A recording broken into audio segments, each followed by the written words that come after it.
Hello दोस्तों, मैं इस वीडियो में पोरीफेरा जो फाइलम है उसको बताने की कोशिश कर रहा हूँ और हम पोरीफेरा मेंबर्स को पढ़ते हैं। सबसे पहले ये ध्यान रखना है कि हम इसे पोरीफेरा क्यों बोलते हैं, क्योंकि इनके बॉडी पे आप देख सकते हैं ये सभी के बॉडी पे ऐसे छोटे छोटे पोर्स पाए जाते हैं। तो पोर्स पाए जाते हैं इसीलिए इनको पोरीफेरा बोलते हैं। ठीक है, इनको हम स्पॉन्जेस भी बोलते हैं। ठीक है, पोरीफेरा मेंबर्स को हम स्पॉन्जेस भी बोलते हैं। ठीक है, अच्छा, जो ये पोरीफेरस मेंबर्स हैं ये एक्वेटिक होते हैं, सभी ऑल आर एक्वेटिक। हाँ, ये हो सकता है कि इसमें जो है कुछ जो है फ्रेश वाटर हो सकते हैं और मोस्टली तो मेराइन ही होते हैं। तो जनरली हम क्या बोलेंगे, जनरली ये मेराइन होते हैं, लेकिन फ्यू जो मेंबर्स इसके जो होते हैं वो फ्रेश वाटर होते हैं। क्या होता है, फ्रेश वाटर होते हैं। जैसे स्पॉन्जिला है, इसको ध्यान रखिए, जो स्पॉन्जिला है ना ये फ्रेश वाटर स्पॉन्ज है। अच्छा, बाकी ये दोनों क्या है, ऊपर के स्काइफा है एंड इसको साइकन बोलते हैं, साइकन एंड यूस्पोंजिया। ये क्या है, यूस्पोंजिया है। तो इसको हम क्या बोलते हैं, ये जो है हमारे दोनों ऊपर के, ये दोनों मेराइन हैं ऊपर के, और ये आपका फ्रेश वाटर है। ठीक है, तो हम बोलेंगे कि ये जनरली मेराइन होते हैं, लेकिन कुछ जो है फ्रेश वाटर भी होते हैं।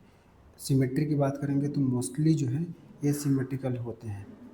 ठीक है, कुछ जो मेंबर्स हैं किसके, साइकन के कुछ मेंबर्स हैं, क्या होते हैं ये, इनके कुछ मेंबर्स जो होते हैं वो रेडियल सिमेट्री शो करते हैं, लेकिन वैसे तो मोस्टली क्या होते हैं, एसिमेट्रिकल ही होते हैं। तो इसको आप क्या बोलेंगे, मोस्टली एसिमेट्रिकल। एनसीईआरटी बोलता है तो इसको ध्यान रखेंगे। ठीक है, अब क्या है कि इनको ध्यान ये रखना है कि प्रिमिटिव मल्टीसेलुलर एनिमल्स हैं। आपको यहाँ पे लिखा हुआ है प्रिमिटिव मल्टीसेलुलर एनिमल्स हैं। ठीक है, और उनके पास जो सेलुलर लेवल ऑफ ऑर्गेनाइजेशन होता है, क्या होता है, सेलुलर लेवल ऑफ ऑर्गेनाइजेशन।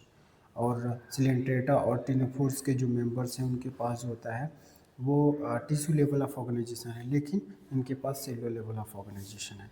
ठीक है, sponges have a water transport system.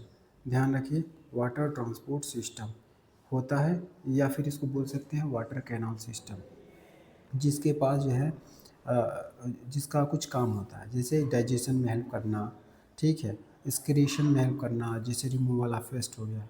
उसके बाद रेस्पिरेशन में भी हेल्प करता है वाटर ट्रांसपोर्ट सिस्टम। और ये जो है गैमेट के ट्रांसपोर्ट में भी हेल्प करता है, जो कि गैमेट के ट्रांसपोर्ट में वाटर वैस्कुलर सिस्टम नहीं हेल्प करेगा, जो कि वाटर वैस्कुलर सिस्टम इकानोडर्मेटा के अंदर में आता है। इकानोडर्मेटा के मेंबर्स में वाटर वैस्कुलर सिस्टम पाया जाता है, जो कि गैमेट के ट्रांसपोर्ट में हेल्प नहीं करेगा। ठीक है, तो ये अंतर है वाटर ट्रांसपोर्ट सिस्टम में और वाटर वैस्कुलर सिस्टम में। ठीक है, इस बात का ध्यान रखेंगे।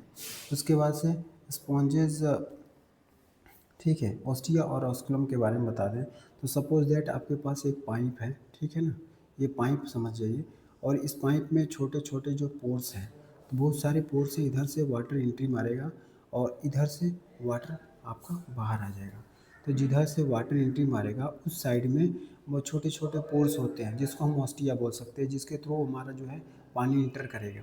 और एक बाहर से और एक ओपनिंग होती है जिसके थ्रू पानी जो है बाहर आता है। तो इसके थ्रू पानी आता है, इसको बोलते हैं हम ऑस्कुलम। ठीक है, तो ये ऑस्टिया और ऑस्कुलम ऐसे ही होता है। ठीक है, इतना ही समझे बस। बाकी जो है स्पॉन्जेस की जो बॉडी कैविटी है उसको बोलते हैं स्पॉन्जोसील। क्या बोलते हैं, स्पॉन्जोसील, जिसकी लाइनिंग जो है, स्पॉन्जोसील की लाइनिंग कौन करता है, तो कीनोसाइटिक सेल्स करते हैं। कौन करेगा, कीनोसाइटिक सेल्स करते हैं। किसकी लाइनिंग, स्पॉन्जोसील की लाइनिंग। और कैनाल, ये जो कैनाल दिख रहा है ना, जो कैनाल है और स्पॉन्जोसील जो कैविटी है, बॉडी कैविटी, उसकी लाइनिंग कीनोसाइटिक सेल्स करेंगे या फिर कोलर सेल्स बोलते हैं। जिस कोलर सेल्स के अंदर फ्लैगला पाया जाता है। क्या पाया जाता है, फ्लैगला। ठीक है, अभी डाइजेशन कैसे होगा, तो इंट्रासेलुलर होगा। ठीक है, कैसे होगा, इंट्रासेलुलर डाइजेशन पाया जाता है। उसके बाद स्केलेटन से सपोर्टेड होती है इनकी बॉडी। स्केलेटन कैसा हो सकता है, किसका बना हो सकता है, तो स्पाइक्यूल्स का और स्पॉन्जी फाइबर्स का बना हो सकता है। ठीक है, ये जो मेंबर्स होते हैं हर्माफ्रोडाइट होते हैं, मतलब दोनों सेक्स जो है एक ही बॉडी में पाया जाएगा। मतलब आपका गैमिट का फॉर्मेशन फीमेल गैमिट और मेल गैमिट एक ही बॉडी में बनेंगे, ठीक है। अच्छा, अब आते हैं हम स्पॉन्जेस जो होते हैं वो एसेक्सुअल रिप्रोडक्शन करते हैं। कैसे? फ्रेगमेंटेशन से।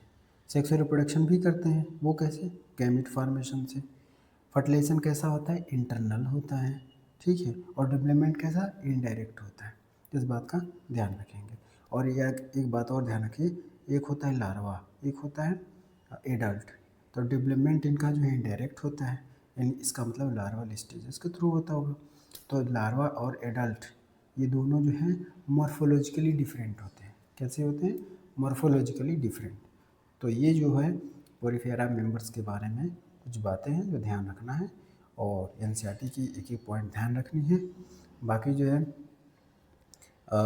सारे पॉइंट्स हो चुके हैं और इसके एग्जांपल्स हो। देखिए, जो पोलीफेसाइकन है उसको हम स्काइफा भी बोलते हैं कॉमनली। यूज स्पॉन्जियस को हम बॉथ स्पॉन्ज बोलते हैं। क्या बोलते हैं? Both sponge. और स्पॉन्जिला को हम क्या बोलते हैं? इसको हम फ्रेश वाटर स्पॉन्ज बोलते हैं, ठीक है। तो इस तरीके से आप, ज़्यादा कुछ है नहीं इसमें, बाकी आप क्वेश्चन की प्रैक्टिस कर लेंगे एकदम बिल्कुल सही हो जाए, कोई दिक्कत नहीं है, ठीक है। तो हम अब यहीं पे हम वीडियो को समाप्त करते हैं।